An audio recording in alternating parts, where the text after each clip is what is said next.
First at 11, that legal battle has begun in the DUI case against Tiger Woods following his crash and arrest on Jupiter Island last month.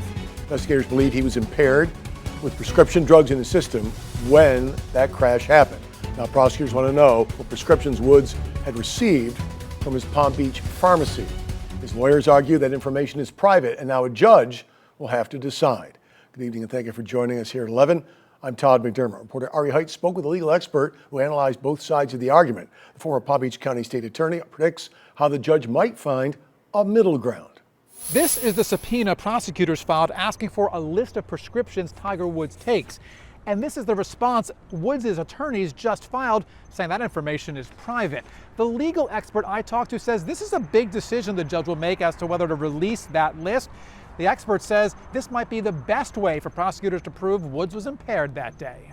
When Tiger Woods was first arrested for DUI after a crash on Jupiter Island last month, investigators wanted to know what he took that day.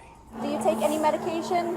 I take a few, yes. What's a few? Now prosecutors have the same question about the few medications Woods takes. They filed this motion asking the judge to force Woods to turn over all of his prescription records for the year 2026. That's the kind of information that could help prosecutors in this case against Tiger Woods. Dave Arenberg is the former state attorney in Palm Beach County. He is not involved in this case. He says since Woods refused to provide a urine sample, there's no scientific way to know exactly what medications Woods took before the crash. Arenberg says getting the list of his prescriptions is the next best thing. They want to see the information around the prescription, meaning was he told that there are negative consequences to using these medications, like do not drive, do not mix certain pills with others? As expected, Woods' attorneys filed this response, asking the judge to allow Woods to keep his medical history private.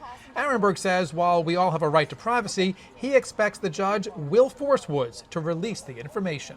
When you get into a car accident and you're being accused of DUI and you refuse a urinalysis, a judge is likely to say, yeah, that information is relevant and we're going to turn it over to the prosecutors. Woods' attorneys have said if the judge does order them to turn over that list of prescriptions, they would hope the judge would order that list to stay just with prosecutors and not be released to the public. Arenberg tells me he believes the judge will honor that request. At this point, though, there's no word as to when the judge will rule. Ari Height, WPBF 25 News.